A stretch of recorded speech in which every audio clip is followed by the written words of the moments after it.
Chapter 17. Away. At 3:30, Dune took his pillowcase pack, left the school by the back door, and started up Pibb Street. He went fast. The lights had gone out for a few minutes just before 3, and he was nervous about being outside. He planned to take the long way to the pipeworks, out at the very edge of the city, to avoid any guards that might still be looking for him. He was filled with dread about Lena.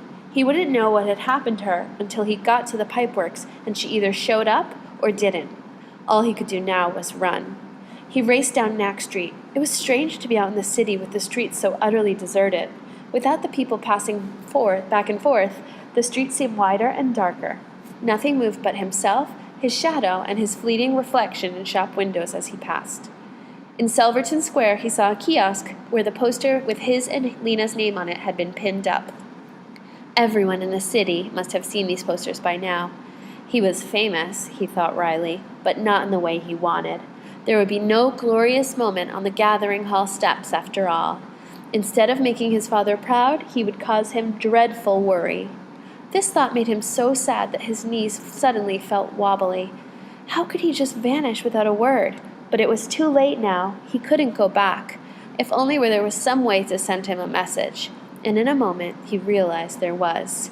He stopped, fished in his backpack for paper and pencil, and scribbled on it, "Father, we have found the way out. It was in the pipeworks after all.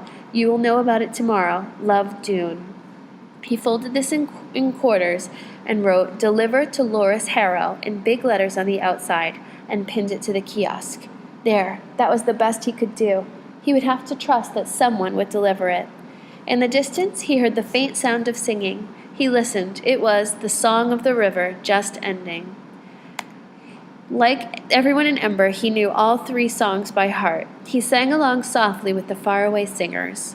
Making the light for the lamps of Ember, older than anyone can remember, faster than anything anyone knows, the river comes and the river goes. Up Rim Street now to River Road. He was halfway there. The singers were starting in on the Song of Darkness. It was his favorite, with its powerful deep harmonies. He was a little sorry to be missing it. He went up Pot Street, where another poster hung crookedly on the kiosk, and he was headed down North Street when suddenly the lights flickered and went out. He jolted to a stop. Stand still and wait. That was his automatic response. In the distance, he heard a dip in the sound of the singing, some startled voices breaking the flow, but then the song rose again, defying the darkness. For a moment, all thoughts vanished from Dune's mind. There was nothing but the fearless words of the song. Black as sleep and deep as dreaming, darkness like an endless night, yet within the streets of Ember, bright and bravely shines our light. He sang, standing still in the blackness. When the song ended, he waited. The lights would surely come back on soon.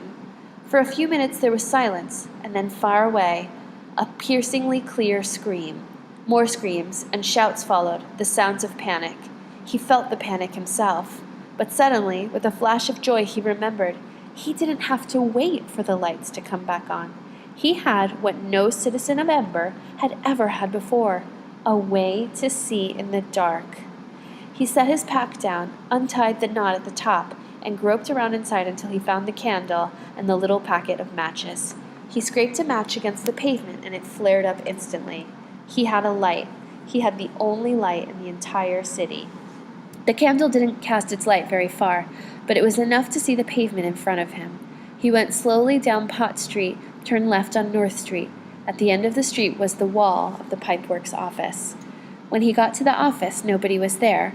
A little cloud of moths came to flutter around the flame of his candle, but otherwise nothing moved in Plummer Square. There was nothing to do but wait.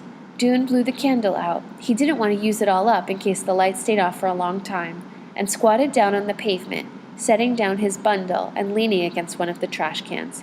He waited, and at last the lights blinked again, and came on. Lena was nowhere in sight. If the guards had found her and taken her... But Dune preferred not to think of that yet. He would wait for a while. She might have been delayed by the blackout if she was on her way. He couldn't see the clock tower from here, but it was probably not quite 4 o'clock. What if she didn't come? The singing was over, the people were dispersing throughout the city, and the guards would soon resume their search for him. June clasped his arms together and pressed them hard against his stomach, trying to stop the queasy fluttering. If she didn't come, June had two choices. He could stay in the city and do what he could to save Lena, or he could go in the boat by himself and hope Lena could somehow free herself and tell the people of Ember about the way out. He didn't like either of these plans. He wanted to go down the river, and he wanted to go with Lena.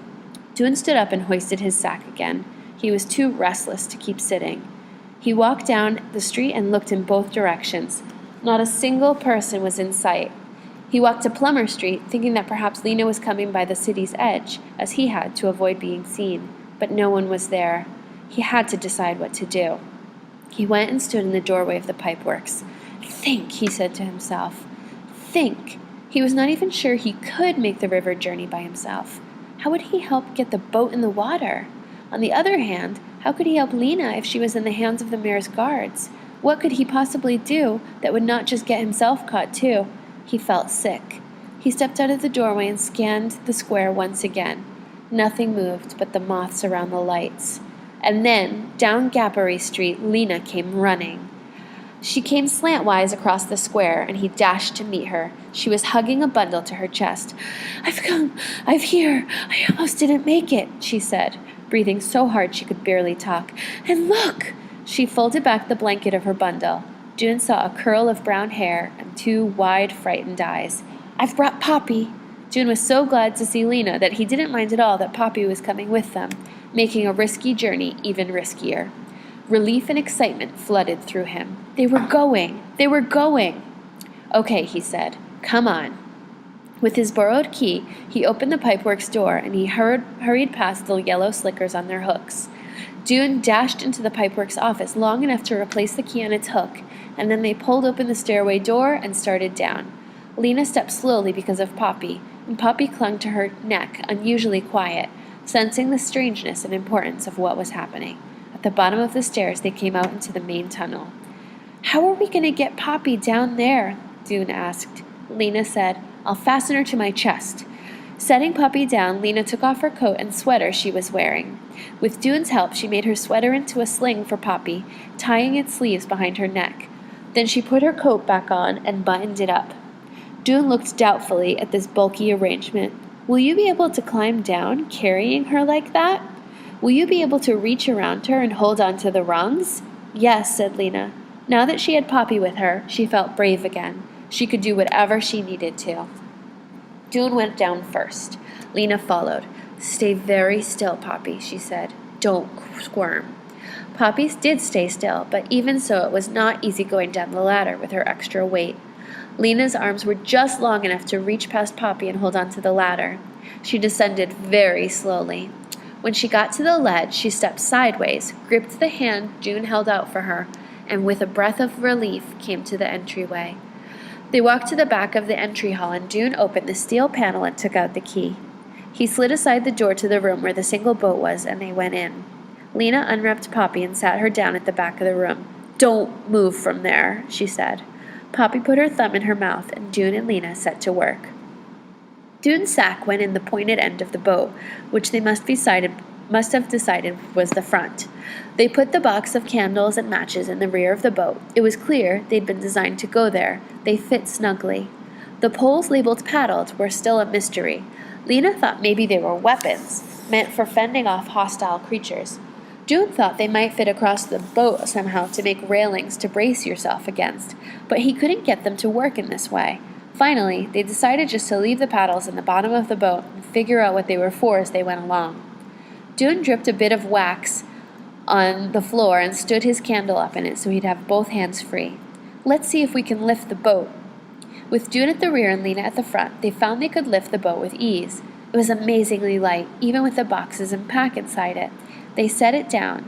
The next step was to get it in the water somehow, and then get in it themselves.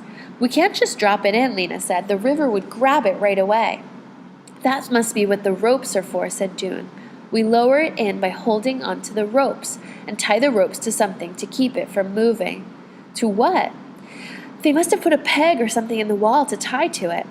June went back out to the edge of the river and got down on his knees. Leaning over, he felt with one hand among the bank below. At first, there was only smooth, slippery rock. He moved his hand back and forth. At last he felt something, a metal rod attached to the river wall, like the rungs of the ladder they had climbed down. He got out again and went back to the boat room. "Let's carry the boat out." He and Lena lifted it, and taking small steps, moved it forward. As they went out to the door, Poppy began to wail. "Don't cry," Lena called to her. "Stay right there. We'll be back in a second." They carried the boat right to the edge of the water, set it down carefully, its front end pointing downstream. Dune knelt again, feeling for the rod. "Hand me the end of the rope," he said. Which rope? Lena thought for a second. She realized it had to be the one attached to the side of the boat nearest her. It would be the side closest to the riverbank where they put the boat in. She uncoiled the rope, ran it along the boat, and handed it down to Dune, who lay on his stomach with his head hanging over the edge. He got to his feet after knotting the rope, wiping water from his face. "Now," Dune said, "we can put the boat in the water." Another wail came from the boat room. "I'm coming!" Lena called, and dashed back for Poppy. She hoisted her up and spoke into her ear, in the voice she used for announcing an exciting game. "We're going on an adventure, Poppy! We're going for a ride in the water! It will be fun, sweetie, you'll see!" She blew out the candle Dune had left and carried Poppy to the river's edge. "Are we ready?" said Dune. "I guess we are." Goodbye to Ember, Lena thought. Goodbye to everyone. Goodbye to everything. For a second, the picture of herself arriving in the bright city of her dreams flashed into her mind, and then it faded and was gone. She had no idea what lay ahead. She set Poppy down against the wall of the entry passage. "Sit here," she told her. "Don't move until I tell you to." Poppy sat, her eyes wide, her plump legs sticking out in front of her. Lena took hold of the rope at the rear of the boat. Dune took hold of the rope at the front. They heaved the boat up and stretched sideways to swing it out over the water. It tipped alarmingly from side to side. "Let it down!" yelled Lena. They both let the rope slide through their hands, and the boat fell and hit the water with a slap. It bounced and rocked and pulled against its tether, but Dune's knot held. The boat stayed in place, waiting for them. "Here I go!" Dune cried. He bent over, gripped the rim of the boat with one hand, and stepped in. The boat tipped sideways under his weight. Dune staggered a step and then found his balance. "All right," he yelled. "Hand me Poppy!" Lena lifted Poppy, who began to howl and kick at the sight of the bucking boat in the churning water. But Dune's arms were right there, and Lena thrust her into them. A second later, she jumped in herself, and then all three were tossed to the floor of the boat by its violent rocking. Dune managed to get to his feet. He held on the rope that held the boat to the bank until he was close enough to reach the knot. He struggled with it. Water splashed into his face. He yanked at the knot, loosened it, and pulled the rope free. And the boat shot forward.